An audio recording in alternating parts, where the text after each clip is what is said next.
وأشهد أن لا حول ولا قوة إلا بالله العلي العظيم.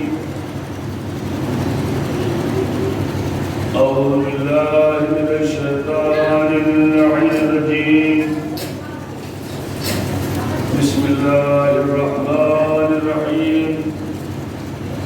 الحمد لله الذي هدانا لهذا وما كنا لنهتدي لولا أن هدانا الله. لقد جاءت رسل ربنا بالحق. الصلاة والسلام والتحية والثناء على محبوب رب المشرقين والمغربين جد الحسن والحسين أبي القاسم محمد.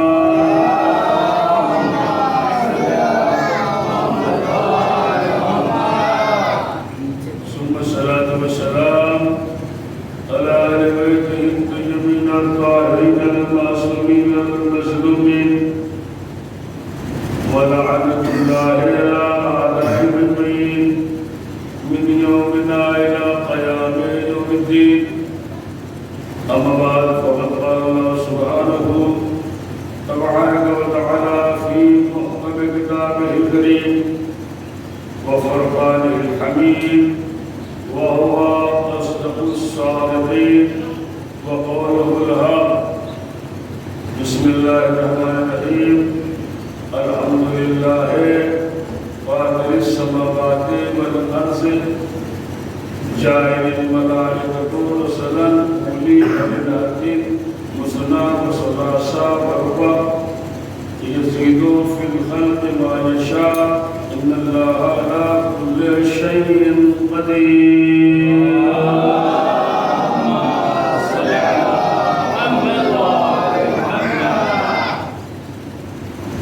ذات وجہ خالق کائنات کی ذات ارشاد فرما رہی ہے کہ تمام تعریفیں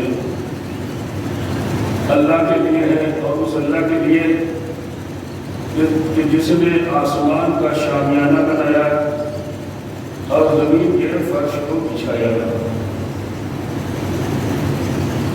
اس کے بعد ارشاد فرماتا ہے اسی نے پیغام رسانی والے ملائکہ کو بنایا ہے، خلق کیا ہے، ایجاد کیا ہے. اب وہ ملائکہ دو پروں والے ہیں، تین پروں والے ہیں، چار پروں والے ہیں اور اس سے بھی زیادہ پر خالق کائنات قدرت رکھتا ہے کسی عنوان سے بنایا خلق ہے. ہر چیز کے اوپر خالق کائنات قدرت رکھتا ہے. تو عزیزان محترم آپ کون فرمائیں گے متوجہ ہوں گے تو معلوم یہ ہوگا کہ جتنے بھی آسمان خالق کائنات نے بنائے ہیں، خلق فرمائے ہیں، وجود دیا ہے، وہ ان سارے آسمانوں پر بہت زیادہ ملائکہ ہیں. چاہے وہ آسمان اول ہو اس پر بہت سے ملائکہ، چاہے وہ آسمان دوم ہو دوسرا آسمان ہو اس پر بھی بہت سے ملک جلوہ افروز ہیں، چاہے وہ آسمان تیسرا آسمان سکم ہو اس پر بھی ملائکہ کا ایک بہت ہجوم ہے. جس طریقے سے آپ ستاروں کی عدد کو نہیں گن سکتے اسی طریقے سے ملائکہ کو آپ نہیں شمار کر سکتے، نہیں گن سکتے. تو یہاں تک کہ آسمان حقیقت تک چلے جائیے، سارے کے سارے ملائکہ سے ہر ایک فلک ہر ایک آسمان بھرا پڑا ہے. اور کچھ تو ایسے ملائکہ ہیں کہ جنہیں خالق کائنات نے ملائکہ مقربین بنایا ہے. ان کی بھی اقسام ہے، جس طریقے سے بشر کی قسمیں ہیں اسی طریقے سے ملائکہ کی بھی قسمیں ہیں. اور اسی عنوان سے اللہ نے ان کو کام سونپا ہے. تم حاملان عرش ہو، عرش کو اٹھائے رہنا. اگر تھوڑی دیر کے لیے ہٹ جائے تو عرش گر جائے گا. تو ملائکہ پورے عرش کو، کرسی کو اٹھا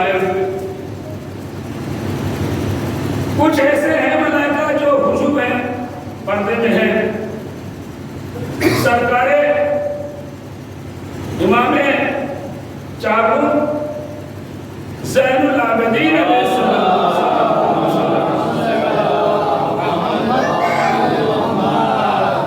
صحیفہ کاملہ کی آپ تلاوت فرمائیں گے، اس میں ملے گا کہ سرکار نے ہر ایک ملک کے اوپر کس طریقے سے درود بھیجی ہے،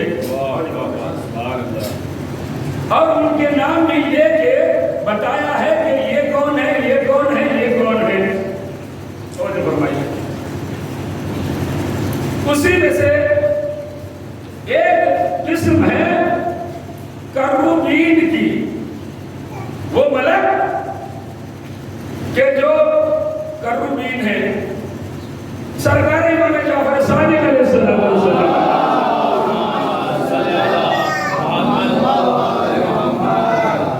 آپ اپنے شاگردوں کے سامنے بیان فرما رہے تھے، چاہنے والوں کے سامنے بیان فرما رہے تھے کہ عرش کے پیچھے ہمارے شیعہ رہتے ہیں۔ ساتھیوں سے پوچھا، سرکار عرش کے پیچھے بھی کوئی آبادی ہے؟ عرش کے پیچھے بھی کوئی آبادی ہے؟ کہا کہ تعجب نہ کرو، خالق کائنات نے ایک فرشتوں کی قسم پیدا کی ہے جس کا نام ہے کروبین، اور ان کروبین کی اتنی صلاحیت ہے کہ وہ اگر چاہیں صرف ذرا سا کسی کے اوپر جلوہ دکھائیں دنیا ختم ہو جائے۔ تو عزیزان محترم یہ بنائے کس کے نور سے گئے؟ میں آپ سے سوال کروں، یہ کروبین ہے کہ اگر دنیا کے کسی خطے کے اوپر اپنی چمک دکھائیں، تجلی دکھائیں، تو ہوگا یہ اثر کہ دنیا کا خطہ ختم ہو جائے گا ان کے نور سے۔ تو کروبین کی یہ حیثیت ہے کہ اگر وہ اپنا جلوہ دکھائے تو دنیا کا خطہ ختم ہو جائے۔ تو یہ ہے کون؟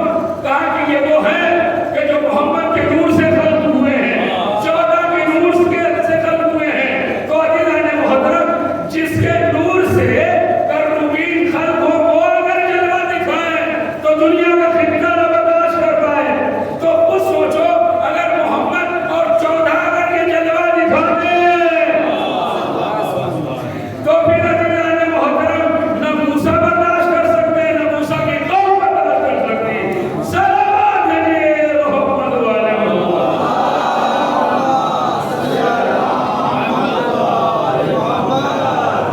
تو اللہ کے کائنات میں ایسے ایسے ملائکہ بنائے ہیں، اور دنیا میں بھی دنیا کے بھی ملائکہ ہیں۔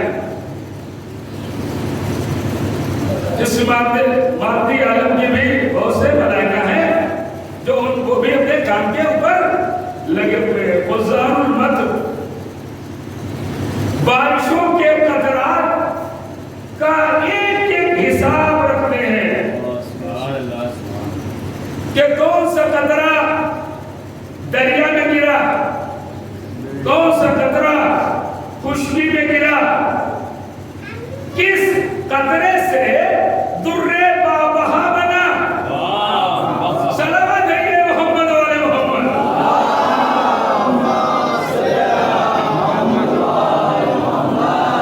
کس قطرے سے گوہر بنا۔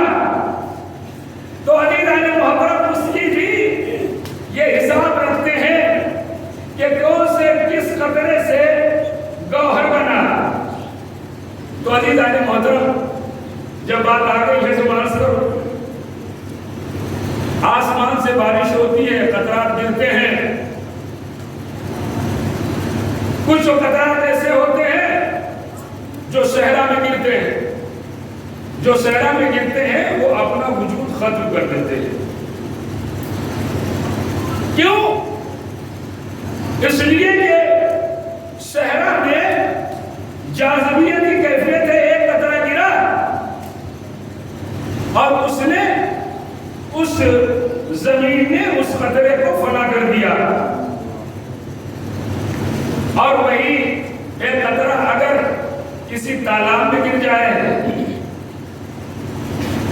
یہی ہوگا کہ جب تک تالاب کا پانی باقی ہے اس قطرے کی بقا رہے گی۔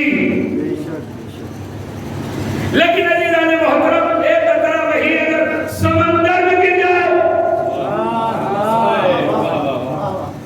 کہا کہ اگر وہی ایک قطرہ سمندر میں گر جائے تو ہوگا یہ جب تک سمندر قائم و دائم رہے گا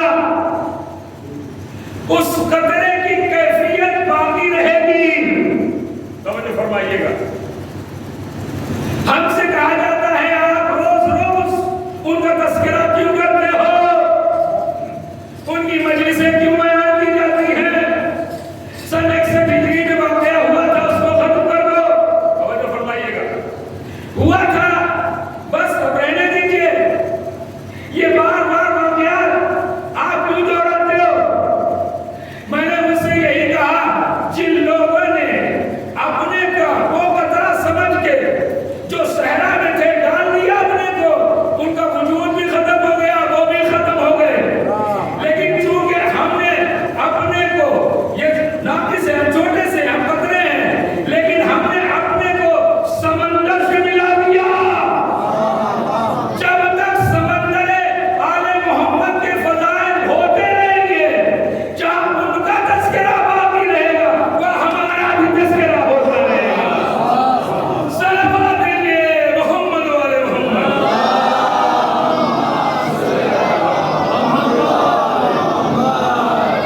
ایک مرتبہ صلوات علیہ محمد والے محمد۔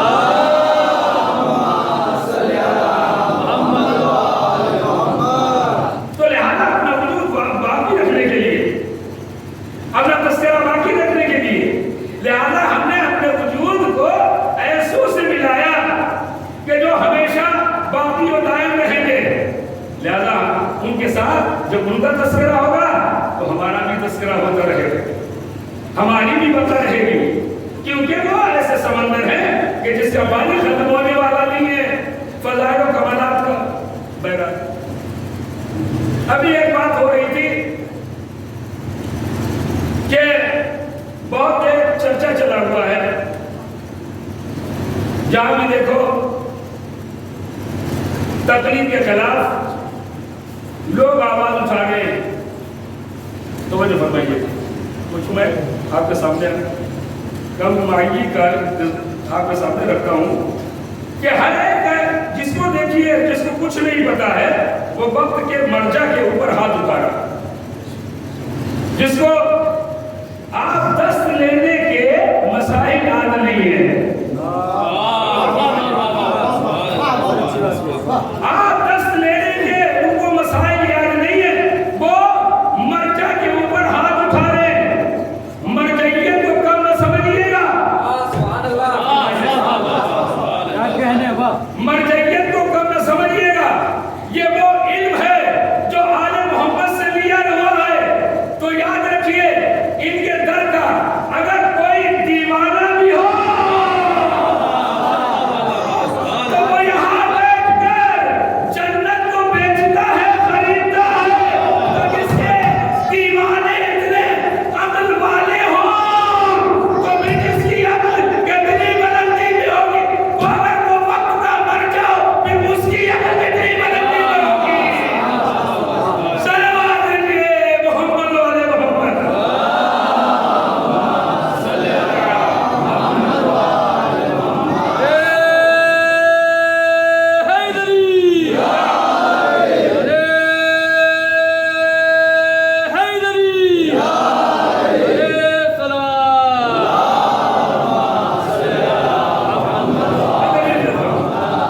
جو بھی بات کہی جائے اگر دلیل نہ ہو تو دعویٰ غلط ہوتا ہے۔ کہتے ہیں کہ تقلید جائز نہیں ہے، صرف معصوم کے حدیثوں پر عمل کیا جائے گا۔ توجہ فرمائیے، حدیثوں پر عمل کیا جائے گا، تقلید نہیں کی جائے گی، چونکہ تقلید معصوم کے دور میں نہیں ہوئی۔ توجہ فرمائیے، پہلی تو بات یہ ہے جب معصوم ہو تو وہاں تقلید کی ضرورت نہیں پڑتی کہ حجت موجود ہے۔ صلوات ہے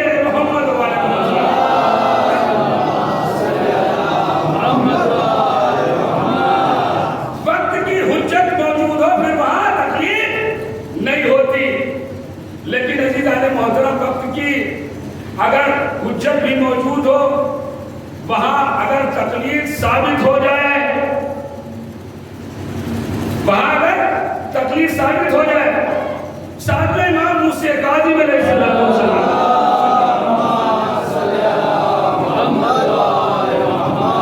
کا زمانہ ہے، سرکار کو قید میں ڈال دیا، قید میں ڈال دیا گیا۔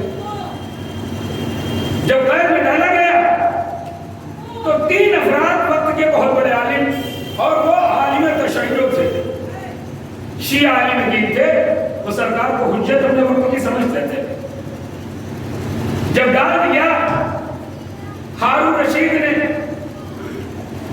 وقت کے امام کو قید خانے میں، تو ہارون رشید نے بلایا، بلانے کے بعد تینوں عالموں کو جو اہل تشیع جاننے والے تھے، وہ فتویٰ لینا چاہتا تھا قتل امام پر، وقت کی حجت کو قتل کرنے کے اوپر۔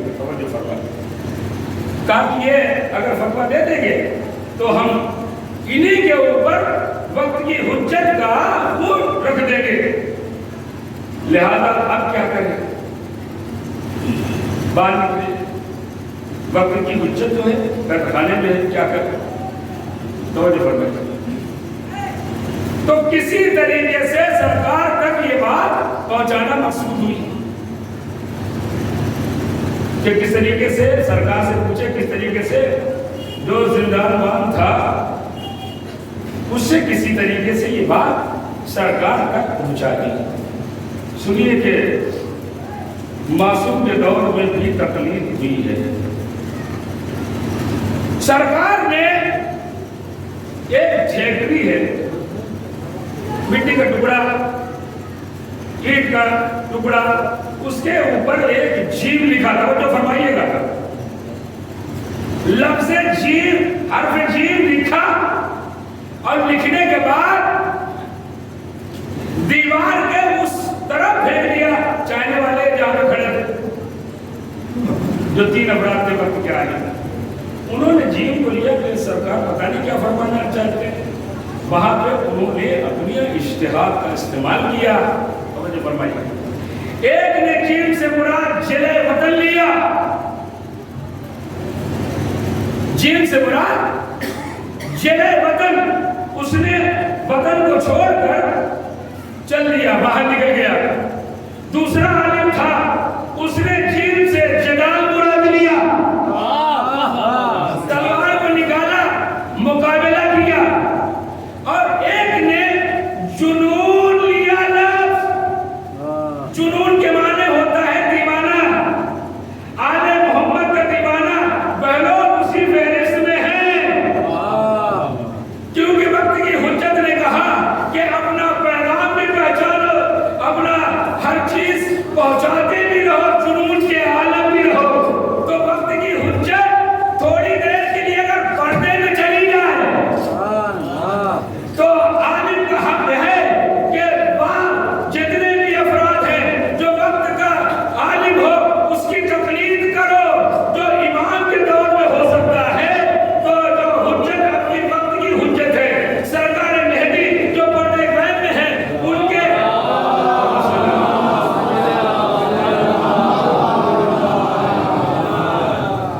غیرت کبریٰ چل رہی ہے، تو ان کے دور میں اب یہ فیصلہ ہو گیا کہ اگر کوئی بھی مسئلہ در پیش ہو کسی طرح رجوع نہ کرنا، وقت کا جو بھی مرجع ہے اس کی طرف رجوع کرنا، وہ تمہارے لیے حجت ہے، اور سرکار مہدی ان سب پر حجت ہے۔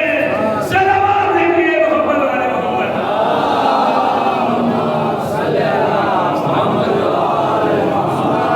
لوگ سمجھتے ہیں تقلید ہے ہی نہیں، لیکن یہ تو تاریخ اسلام میں لکھا ہوا ہے۔ لیکن نظر تو جائے وہاں تک انسانوں کی، بہرحال تو میں عرض کر رہا تھا ملائکہ کے بارے میں، خالق کائنات نے ہزارہ کروڑوں جس طریقے سے ستاروں کی تعداد کو انسان نہیں گن سکتا، اسی اعتبار سے ملائکہ کو اللہ نے خلق فرمایا۔ اب عزیزان محترم، جو قیام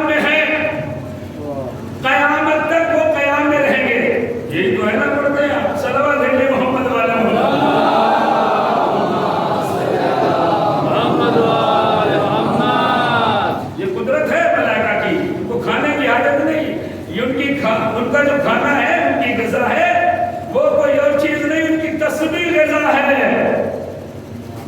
تسبیح غذا ہے۔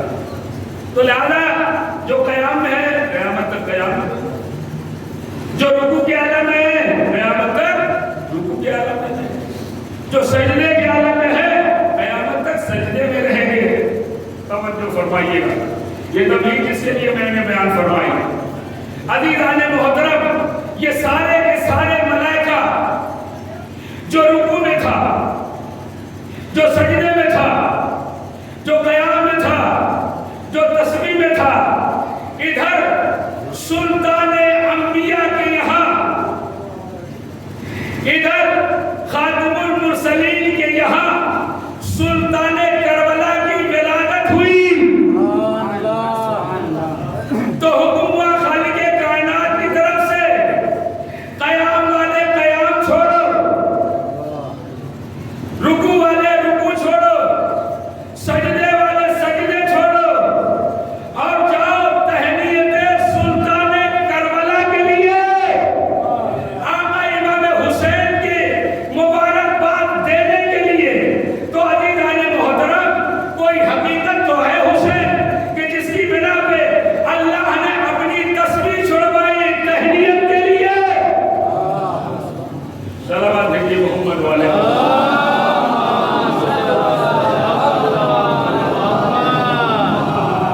کوئی حقیقت تو ہے کہ جس کے لیے، یا یوں کہا جائے کہ تو وہ حقیقت ہے،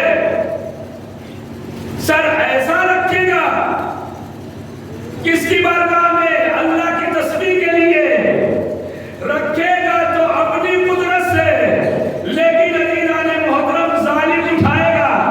یہ فرما دیا کہ دیکھو اس کے ذکر کے لیے اگر ہمارا سر بھی قلم ہو جائے، حسین اپنے علی ہے، تو لہذا اس کے ذکر کی بقا کے لیے جو آیا تھا، تو لہذا جب وہ آیا دنیا میں، ایک قطار لگی ہوئی ہے آسمان سے زمین کی طرف، فرشتوں کی ایک قطار ادھر سے جا رہی ہے اور ایک قطار ادھر سے آ رہی ہے۔ ابھی تک جناب فطرس نے ایسا نہیں دیکھا تھا کہ ایک ساتھ اتنے فرشتوں کو، جب عزیزان محترم یہ دیکھا کہ ایک ساتھ اتنے فرشتوں کو آتے ہوئے اور جاتے ہوئے، تو ایک مرتبہ آواز دی، کیا قیامت آ گئی؟ یہ سب سنا ہوا ہے، صلوات بھیجیے محمد والے۔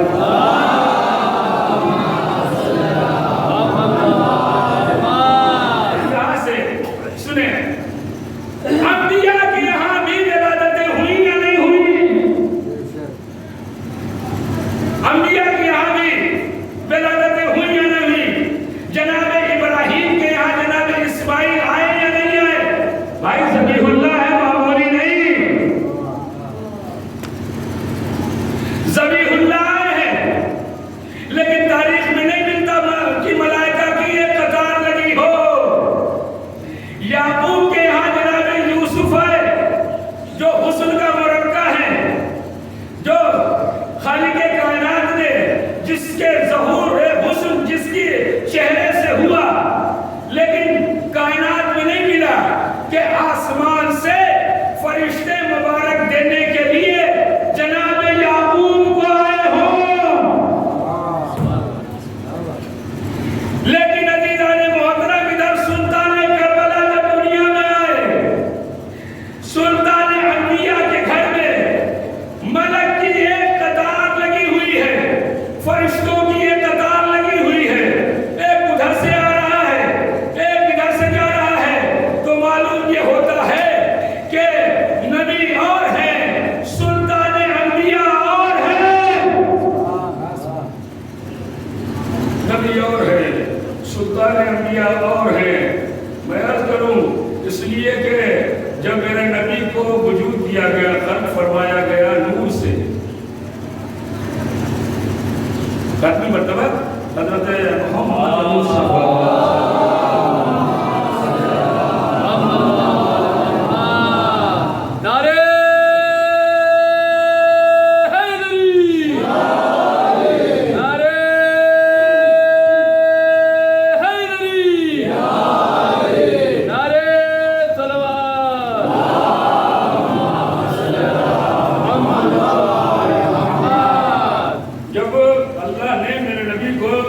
نور سے خلق فرمایا آپ نے، تو اس کے بعد خالق کائنات نے فرمایا اے میرے حبیب تیری وجہ سے زمین کو بنایا، آسمان کو بنایا، ذرے سے لگا کے آفتاب تک ہر چیز تیری محبت میں میرے حبیب بنائی ہے۔ تو جو نوری جسم تھا میرے نبی کا، نوری پیکر تھا، تو اس نوری پیکر میں حجاب بشریت، حجاب رضاعت میں میرا نبی موجود ہے، اس میں اپنے سر کو رکھے ہوئے ہے، اتنا طویل سجدہ کیا میرے نبی نے، توجہ فرمائیے، اتنا طویل سجدہ کیا میرے نبی نے کہ زمین پر عرق آیا، پسینہ آیا۔ تو خالق کائنات نے کہا جب تو نے میری محبت میں اتنا طویل سجدہ کیا جس کی وجہ کے اوپر تیری پیشانی سے عرق نکلا، پسینہ نکلا، کہا کہ اس عرق کو، اس پسینے کو ضائع نہیں ہونے دوں گا۔ معبود کیا کرے گا؟ کہا کہ کسی کو آدم بناؤں گا، کسی کو نوح بناؤں گا، کسی کو ابراہیم بناؤں گا، کسی کو موسیٰ بناؤں گا، کسی کو عیسیٰ بناؤں گا۔ تو عزیزان محترم سمجھ میں آیا کہ جس کے عرق کا پسینہ نبی بنے، وہ پسینہ خون سے تقابل کیا جا سکتا ہے۔ صلوات ہے محمد و آل محمد۔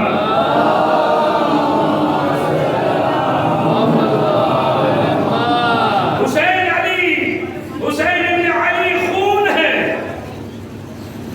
انبیاء کا سبق پسینے ہیں، تو خون کا تقابل پسینے سے نہیں کیا جا سکتا۔ بہرحال جب دیکھا کہ میرے ملک آستان رسالت کے اوپر آ رہے ہیں، جا رہے ہیں مبارکباد دینے کے لیے، وہیں پر فردوس نے دیکھا، اور دیکھنے کے بعد کہ جس کے بالوں پر چھن گئے تھے اس نے کہا کہ اب گھڑی آ گئی۔ میں دروازے کو دیکھا تھا، میں نے اور بھی نبی آئے تھے، لیکن اس میں اتنی جرت نہیں ہے کہ وہ ہمارے جسم کو شفا دے سکے، ہمیں بالوں پر دے سکے۔ اس لیے میں نے دیکھا ہے نبیوں کو جب زخم لگتا تھا، جب نبیوں کو ضرورت ہوتی تھی تو کبھی ملک آ کے ان کو شفا دیتا تھا۔ جناب شعیب نبی کی آنکھ چلی گئی، جبرائیل آئے، اور آنے کے بعد چشم میں پھونکا، جناب شعیب نبی کی بصارت واپس آ گئی۔ جناب نوح قوم کی تبلیغ کرنے جاتے، قوم ان کو پتھروں سے اذیت دیتی، اتنی زخمی ہو جاتے، تو وہ زخم جب ہو جاتے تو پھر وہی جبرائیل آ کے اپنے بازوؤں کو مس کرتے، تو نوح کے زخم منتقل ہوتے ہیں۔ تو یہ فطرس کیوں جاتا دروازے نبی پر؟ اس لیے جب ان کو زخم لگتا ہے، یہ خود کس سے مدد مانگتے ہیں؟ فرشتے سے مدد مانگتے ہیں، ملک سے مدد مانگتے ہیں۔ تو لہذا اب نبی کے دروازے پہ تو نہیں جائے گا نا، اب کسی اور کے دروازے پہ نہیں، بلکہ سلطان انبیاء کے یہاں آئیں گے۔ لہذا جبرائیل نے کہا اچھا موقع ہے لے کے چلو۔ پھر تو اس کو گاڑی سے اٹھایا، اٹھانے کے بعد آستان سید المرسلین کے پاس لے کے آیا، کہا کہ جاؤ اس کو جا کے جھولے سے مس کر دو۔ بس جیسے ہی مس کیا، بالوں پر ملے، فضاؤں میں اڑتا ہوا گیا، آواز دی انا عتیق الحسین، میں حسین کا آزاد کرتا ہوں۔ صلوات دیکھیں محمد والے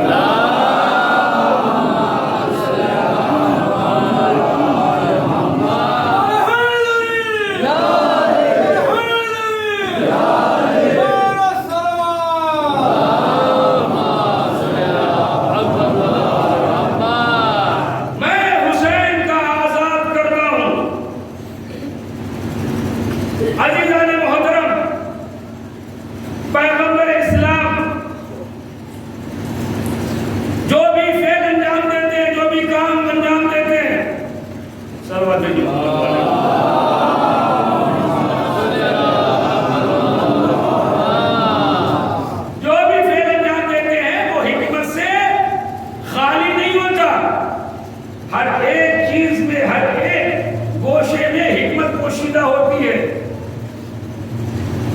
سرکار جب حسین موجود ہیں گہوارے میں، فطرس کو قریب بلائیے، اور بلانے کے بعد حسین کا ہاتھ اپنے ہاتھ میں لیجیے، اور لینے کے بعد وہ فطرس کے بدن کے اوپر مس کیجیے۔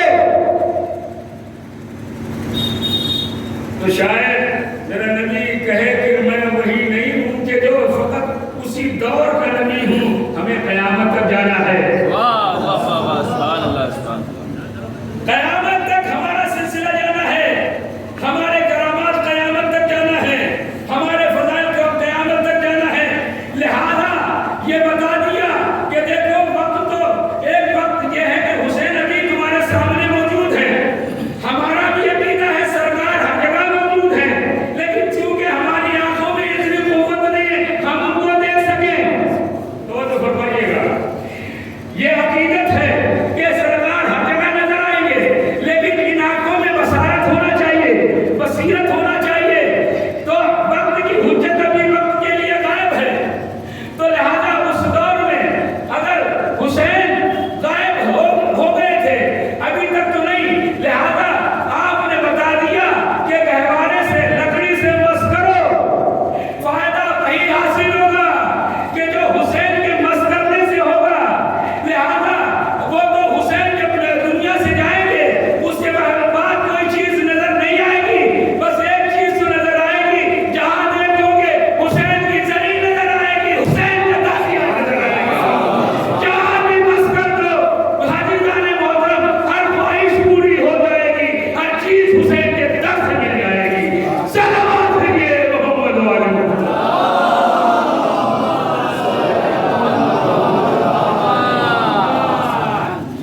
اللہ نے عیسیٰ کو بھی تو بنایا تھا، لیکن عزیزان محترم عیسیٰ کا کمال یہ ہے کہ جب تک اپنا ہاتھ مس نہ کرے کسی کو تو وہ شفا نہیں پاتا۔ مصدر شفا بنایا تھا جناب عیسیٰ اللہ نے کہ وہ اگر کسی کے ہاتھ مس کر دے، جس عنوان سے کوئی بھی مرض رکھا ہو جائے، اور جانے کے بعد ہے جزا والا چلا جائے، کوڑی چلا جائے، جناب عیسیٰ علیہ السلام اپنا ہاتھ مس کر دے، مجزوم آدمی ٹھیک ہو جائے، کوڑ ختم ہو جائے، مبروس آدمی چلا جائے، جناب عیسیٰ اپنا ہاتھ مس کر دے، مبروس ٹھیک ہو جائے۔ یہ کس کا کمال ہے؟ جناب عیسیٰ کا۔ قرآن تو کہہ رہا ہے کہ بروح القدس، ہم نے جناب عیسیٰ کی مدد روح القدس کے ذریعے سے کی۔ ظاہر میں آپ دیکھو کہ عیسیٰ کا ہاتھ لگ رہا ہے، لیکن جو عین حقیقت ہے، معنویت ہے، وہ جناب عیسیٰ کی نہیں ہے، بلکہ روح القدس کی ہے، جبرائیل کی ہے۔ اگر وہ جناب عیسیٰ مس کریں تو شفا پا جائے، صحیح ہو جائے، کوئی بھی مرض والا جائے، تو یہ ہاتھ مصدر شفا بنایا ہے جناب عیسیٰ کے۔ لیکن عزیزان محترم، جتنے بھی جناب عیسیٰ نے مرض ٹھیک کیے، جس کو بھی شفا دی، جس کے لیے مسیحا بنے، وہ سب کے ساتھ بشر تھے۔ جس کو بھی شفا دی ہے جناب عیسیٰ نے، کسی عنوان سے جو بھی مرض گیا ہے، ان کو جب شفا دی ہے، وہ سب کے ساتھ بشر تھے، آدمی تھے، اولاد آدم تھی۔ یہ جناب عیسیٰ کا کمال، اگر شفا دے تو سب کے سب بشر ہو، ان کو صرف شفا دے۔ لیکن عزیزان محترم، یہ حسین کا کمال ہے، یہ سرکار سلطان کربلا کا کرم ہے، وقار ہے، مرتبہ ہے کہ عزیزان محترم بشر کا تو علاج کرے ہی، اگر ان کے دروازے پر ملک آ جائے،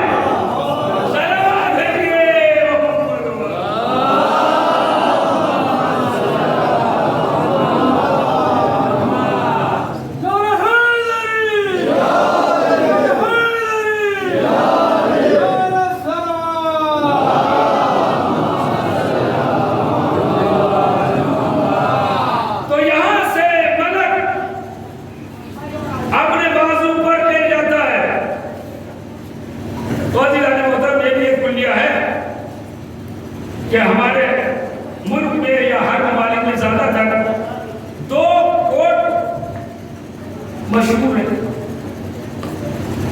جہاں پہ فیصلہ ہوتا ہے مقدمات کا. ایک ہوتا ہے ہائی کورٹ اور دوسرا ہوتا ہے سپریم کورٹ. اگر کسی مجرم جو بھی کوئی مجرم ہے اگر ہائی کورٹ میں مقدمہ ہار جائے اور جج اس کو جو ہے مقدمہ سناتے یہ مجرم ثابت ہو گیا تو وہ اپیل کر سکتا ہے اس میں سپریم کورٹ میں اپیل کر سکتا ہے. اور اگر سپریم کورٹ نے کسی مجرم کو مجرم ثابت کر دیا تو بتائیے کوئی سی عدالت ہے کہ جو اس کے مقدمے کو ہلکا کر سکے؟ کیونکہ سپریم کورٹ نے فیصلہ سنا دیا مجرم ثابت ہو گیا. اب کوئی بھی اس کے مقدمے کو ہلکا نہیں کر سکتا. میں آپ سے سوال کرتا ہوں بتائیے اللہ کی عدالت سپریم کورٹ سے بھی بلند ہے یا نہیں ہے؟ سب سے بڑی عدالت ہے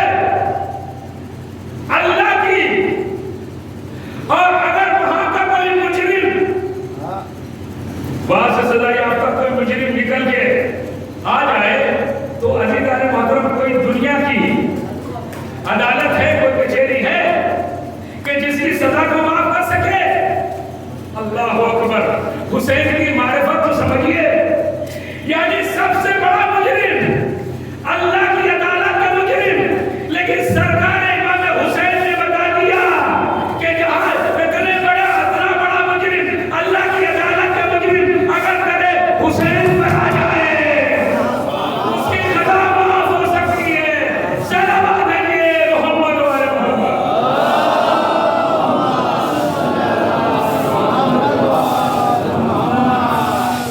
سلامت بھیجے محمد و علی.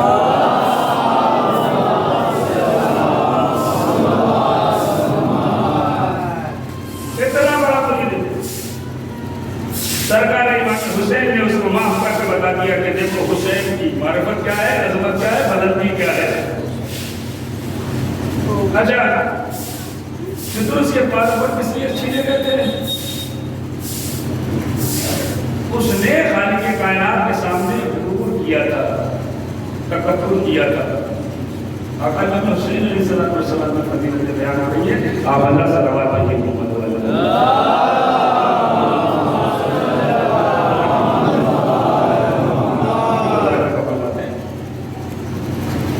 تو عزیزان محترم میں عرض کر رہا تھا کہ مولانا امام حسین علیہ السلام کی یہاں جو نفوس آیا تھا اس کے بعد پر چھینے گئے تھے. کس وجہ سے چھینے گئے؟ یہی لکھا علماء نے اس لیے کہ اس نے غرور کیا تھا, تکبر کیا تھا.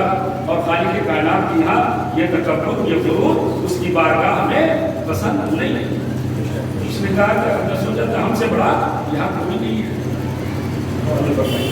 ہم سے بڑا کوئی نہیں ہے. تو خالق کائنات کی بارگاہ میں وہ خود اللہ اکبر ہے. صلوات ہے محمد والے وہ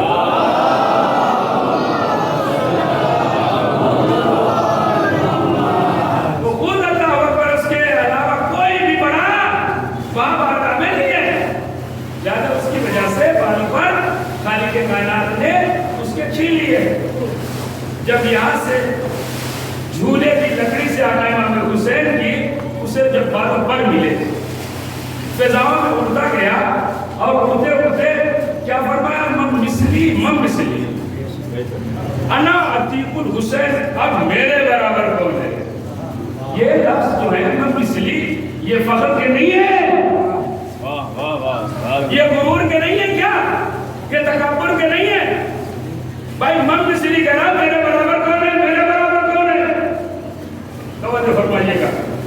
اب غرور کرنا ہے, تکبر کرنا ہے, یہ دنیا والوں کو بتانا چاہتا ہے.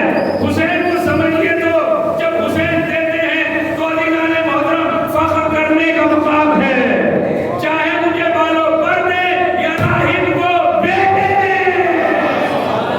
صلوات ہے محمد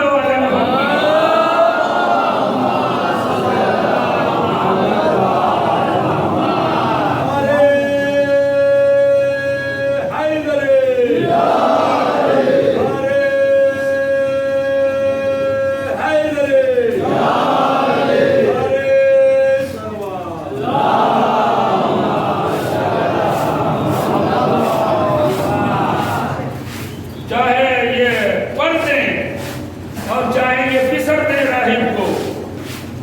جب چلا اعلان کرتا ہوا چلا کہ میرے مصر کون ہے, میں حسین کا آزاد کرتا ہوں, میرا مقابلہ کوئی دنیا کا شخص نہیں کر سکتا. آپ نے کبوتر جو پکڑتے ہیں صیاد لوگ, شکاری لوگ, آپ نے دیکھا ہوگا جب پکڑ لیتے ہیں اس کو اور پکڑنے کے بعد اسے آزادی دیتے ہیں, چھوڑتے ہیں, تو کیا کرتے ہیں؟ پہلے اس میں کیا کرتے ہیں؟ بس کاٹ دیتے ہیں, اس کے بعد اس کو آزاد کرتے ہیں. تو دنیا کا دستور یہ ہے کہ پھر کسی کو آزاد کیا جائے تو پہلے اس کے پر کاٹ دو, اس کے بعد آزاد کر دو. دنیا میں جتنے بھی ہیں جب آزاد کرتے ہیں تو پہلے اس کے پر کاٹتے ہیں پھر آزاد کرتے ہیں, لیکن حسین اس بادشاہ کا نام ہے, پہلے پر کرتا ہے پھر آزاد کرتا ہے. صلوات دیجیے محمد والے محمد.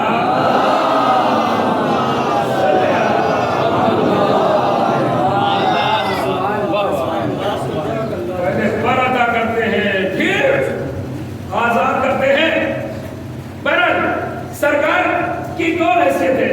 جب آگے بڑھا مارکا تو دربار میں کون آ گیا؟ راہب آ گیا. اب راہب کے بارے میں بہت اختلاف ہے, علماء اس بات کو جانتے ہیں. صلوات دیجیے محمد والے محمد.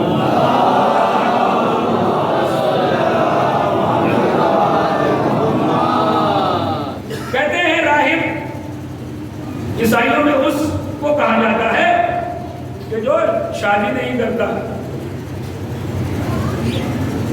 راہب وہ ہوتا ہے جو شادی نہیں کرتا. جب شادی نہیں کرتا ہے تو بچے کہاں سے؟ صلوات دیجیے محمد والے محمد.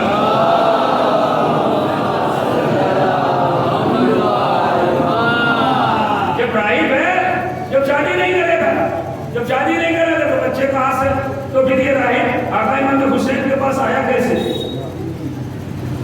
توجہ فرمائیے گا, یہ راہب تھا, نام کا راہب تھا, کام کا راہب نہیں. یاد رکھیے گا, بہت سے واقعات ایسے ہوتے ہیں کہ جو انسان تردد میں آ جاتا ہے, فکر میں آ جاتا ہے کہ ایسا کیوں ہو گیا. راہب ہے, اس کی تو شادی ہی نہیں ہوتی ہے عیسائیوں میں, اور پھر جب شادی نہیں ہوتی تو بیٹے لینے کے لیے کیسے آ گئے؟ فقط نام تھا اس کا راہب, کام اس کا روحانیت والا نہیں تھا. وہ آیا. اور دوسری بات یہ ہے کہ مولا کائنات نے شب ہجرت کیا خریدا تھا؟ کیا خریدا تھا؟ صلوات دیجیے محمد والے محمد.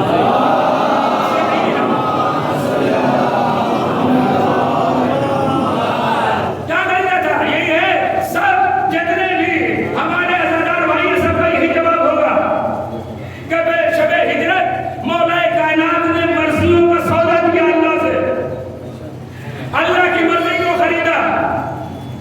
لیکن عزیزان محترم, میں آپ سے سوال کرتا ہوں, پوری زندگی مولا کائنات کی جو مرضیوں کو خریدا تھا اس کا استعمال ہونا بھی ضروری ہے, ورنہ یہ بات مبالغے میں رہ جاتی.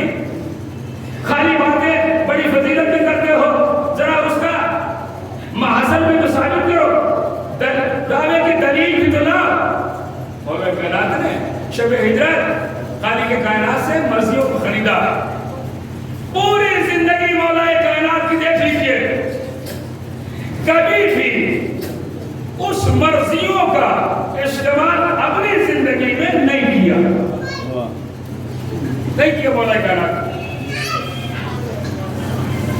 اب عزیزان محترم, باپ کا مال کس کو ملتا ہے؟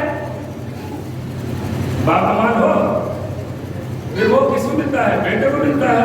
وراثتاً جو وراثتاً ملتا ہے, جہاں مرضی کے مالک مولا کائنات تھے, پھر آقا امام حسن ہو گئے. باپ نے خریدا تھا, باپ کا مال ہے. صلوات دیجیے محمد والے محمد.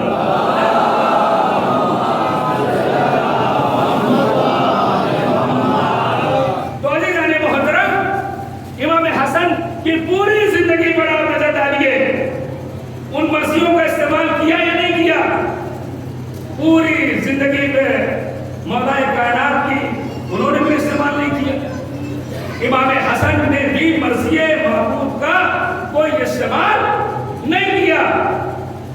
اب آئیے آقا امام حسن امام حسین علیہ السلام، جس کے لیے میں نے آپ کو ضرورت دے رہا ہوں، صلوات بھیجیے محمد والے محمد۔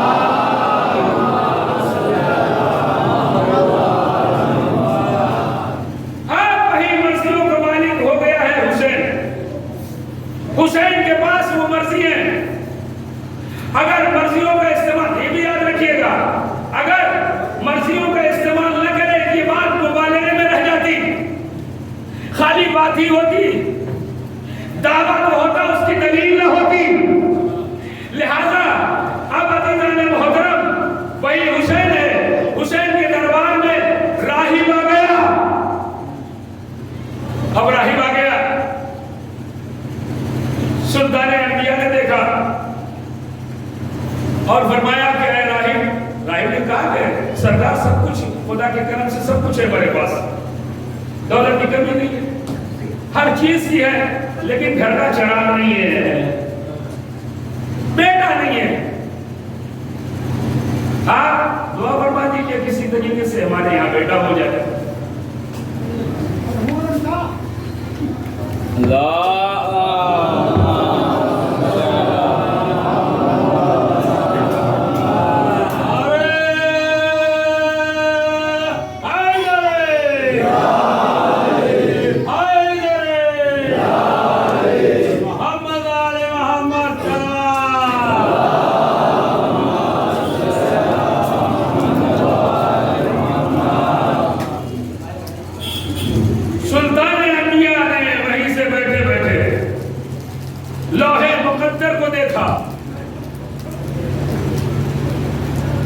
مقدر کی تختی کو وہیں سے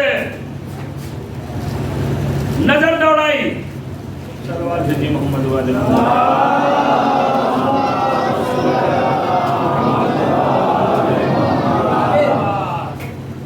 صلوات بھیجیے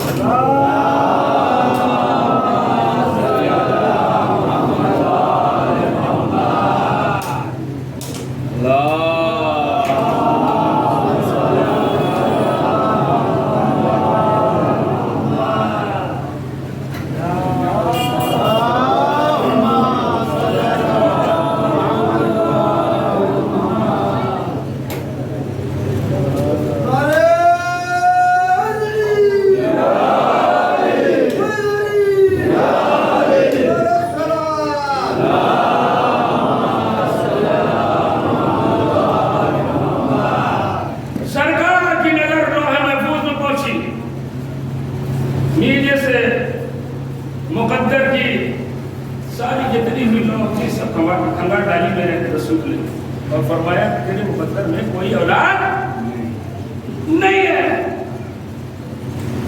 جو مرضی خریدی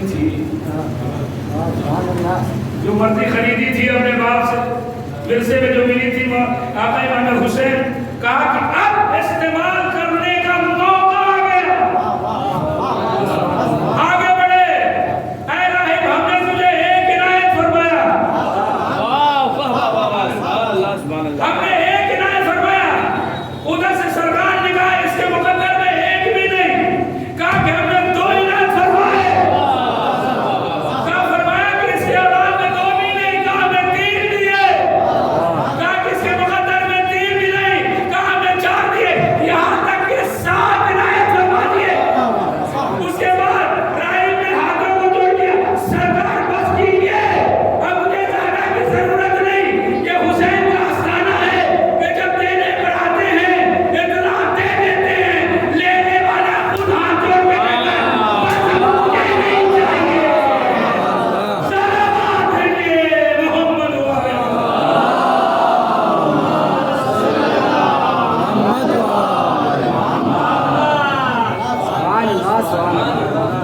لہذا یہ کس کا استعمال کر رہے تھے؟ اگر نہ کریں تو یہ جو مرضی خریدی ہے تو اس کی تفسیر کیسے ہو سکے؟ مجمل بات ہو جاتی. لہذا یہ کر کے بتایا کہ دیکھو حسین کس اختیار کا نام ہے, کس اختیار کا نام ہے. آقا امام حسین علیہ السلام سے 7 بیٹے عنایت فرما دیے اپنے کرم و فضل سے. اور یہاں تک کہ لکھا کہ اگر یہ جملہ ہے بہت بڑے ایک عالم ربانی کا, میں آپ کے سامنے ہدیہ کر رہا ہوں, صلوات بھیجیے محمد والے محمد.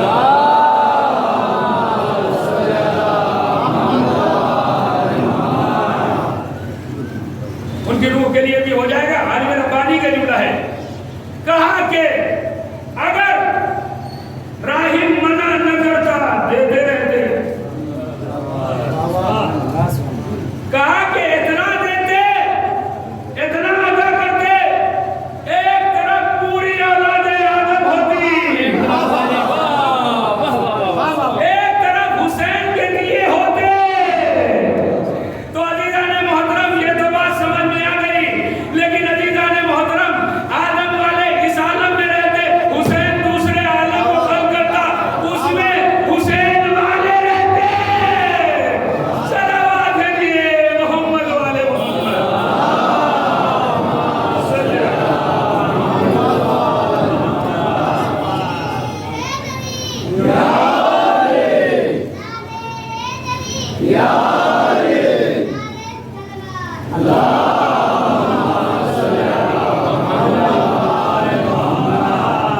سب سے بڑی بات تو یہ ہے, اللہ نے سب سے پہلے کس کو خلق فرمایا؟ بشر میں ارواح کو خلق فرمایا, روحوں کو خلق فرمایا, اور اس سے اقرار لیا اپنی ولایت کا. اللہ نے اپنی روحیت دے لی, محمد کی ولایت دے لی, اور مولا کائنات 14 کی ولایت کا اقرار لیا. تو جنہاں مطلب اس کا مطلب یہ ہے کہ ارواح کو اللہ نے پہلے خلق فرمایا,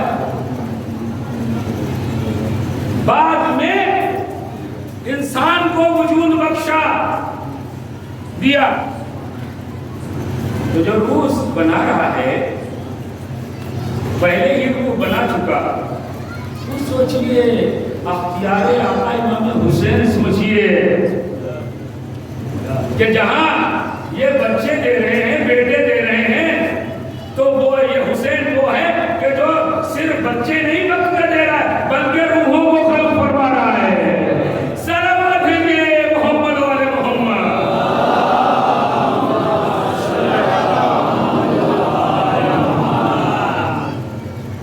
یہ اختیار آقا امام حسین علیہ السلام ہے. تو آئے پہلے ہی مرحلے میں فطرس کو آزاد کر دیا, گناہوں سے پاک کر دیا. جاتے جاتے حر کو گناہوں سے آزاد کر دیا. یعنی جیسے ہی آئے دنیا میں قدم رکھا, فطرس کو آزاد کر دیا گناہوں سے, اور جب گئے تو عزیزان محترم حر کو آزاد کر دیا. اتنی عظیم شخصیتیں ہوں. بس عزیزان محترم ابھی آپ کے سامنے شبیہیں آئیں گی, اب زیارت فرمائیں گے. خود غور فرمائیں کہ جب آقا امام حسین علیہ السلام نے لاشیں اٹھائی کہ جب ہماری بستی میں ایک مر جاتا ہے تو ہوتا یہ ہے کہ ہم پریشان ہو جاتے ہیں, مستحب ہو جاتے ہیں. کہیں 2 میتیں ہو جائیں اور پریشانی بڑھ جاتی ہے, 3 ہو جائے تو اور پریشانی ہو جاتی ہے. عزیزان محترم ایک دن میں اگر 71 لاشیں ہو جائیں تو پھر اور پریشانی بڑھ جاتی ہے. اور عزیزان محترم جب یہاں مرتا ہے تو اٹھانے والے بھی بہت ہیں, لیکن ایک بشر کے اوپر اور وہ بھی بھوکو پیاسا کس طریقے سے آقا حسین نے لاشوں پہ لاشیں لائے ہوں گے, کیسے اٹھائے ہوں گے. عزاداروں شب عاشور ہے, ایک مرتبہ ایک رات کی مہلت مانگی. علماء نے لکھا وہ مہلت اس لیے مانگی تاکہ حسین کو حر کو جھنجھوڑنا تھا, اس لیے حر کو جھنجھوڑنا تھا. ایک رات کی مہلت سرکار نے اس لیے مانگا. عمر ساتھ رات کا سناٹا ہے. ایک مرتبہ اور برابر ٹہل رہا ہے, گھوم رہا ہے, مستریب ہے, پریشان ہے. ایک مرتبہ غلام کہتا ہے کہ میرے آقا کو جلدی سو جانے کی عادت ہے, لیکن میرا آقا یہ کیوں گھوم رہا ہے, کیوں پھر رہا ہے. ایک مرتبہ پانی کو بھرا اور بھرنے کے بعد ان کے سامنے لے گیا, جیسے ہی اسے آپ دیکھا وہ نے زمین پر مار دیا. ایک مرتبہ جب یہ عالم دیکھا تو غلام بھاگتا ہوا ان کے بھائی کے پاس پہنچا. کہا بھائی لگتا ہے آپ کے بھائی کی طبیعت ٹھیک نہیں ہے. بس ایک مرتبہ ان کا بھائی آیا اور آنے کے بعد کہتا ہے کیا بات ہے, یہ تو مختصر سا قافلہ ہے, چھوٹے سے لوگ ہیں, اگر چاہے تو بہت بڑا بہادر ہے, چاہے تو ایک لمحوں بھر میں ان کو ختم کر سکتا ہے. کہا کہ تجھے معلوم نہیں, ذرا میرے قریب آ جا. ہاتھوں کو پکڑا, پکڑنے کے بعد خیمے کی طرف لے گیا, پیچھے کچھ خیمہ کی طرف. کہا کچھ سنا؟ کہا کہ ہاں. کس کی آواز ہے؟ کہا یہ بچوں کی آواز ہے.